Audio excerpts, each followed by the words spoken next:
The swirling waters along the north shore of Boston are anchored by a geography of grief. Misery Island, Cripple Cove, the reef of Norman's Woe. John Sarin is comfortable in this landscape, shaped as it is by loss and etched with uncertainty. He came here to Cape Ann more than 20 years ago to build a life and start a family. That was before his brain turned against him, before a blood vessel inexplicably shifted 1/100th of an inch and, as quickly as the flap of a butterfly's wing, set off a wave of events that would change everything. I came across John's story when I was actually working on my series called The Seekers, and I was doing an interview with a scientist, a neurologist in New York City, who had just written a book about people who suffer identity disorders following stroke.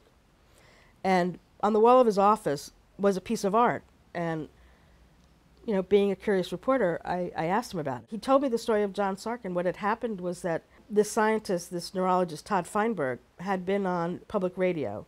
He was being interviewed about his book, and John, living up in Gloucester, heard him and called him up. That's what John does. And said to him, "Can you explain me to me?" That was like, all right, I have to know more about this man and what happened. A chiropractor who had had a stroke and woke up essentially with a compulsion to create art was, you know, to me, just a story I had to tell. You know, some people call him an outside art. It would be hard to say that because he's so knowledgeable about art, but it has that feel sometimes because it's very spontaneous.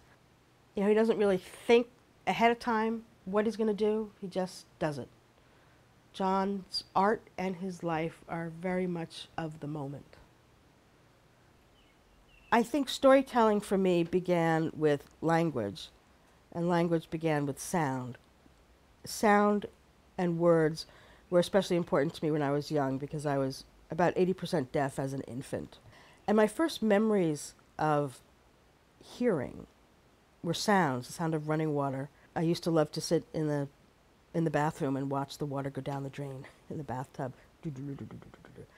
And back then, of course, the rotary phones, you know.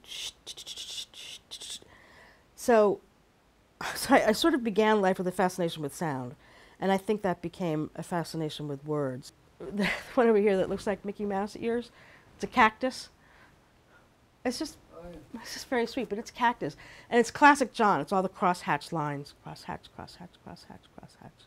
You can see how an obsessive compulsive, that would be very, you know, therapeutic. Just crosshatch, crosshatch, crosshatch. That's what he does. I think of this famous quote by E.M. Forster.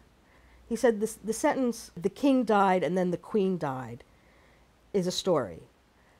"The king died and then the queen died of grief" is plot. I look at that differently. I think "the king died and then the queen died" is your basic news story, which we have to do. But "the king died and then the queen died of grief," that's a story. That's where the long form comes in. That's plot and character and human impulse and desire, and it's illuminating the human condition. Storytelling as a journalist is important, hopefully because people read it and say, yes, that's it. The changes in the news business in just the past 2 years have been enormous. The newspaper business in particular has been decimated. The ledger we lost through buyouts, at least, if not probably more, than half our newsroom.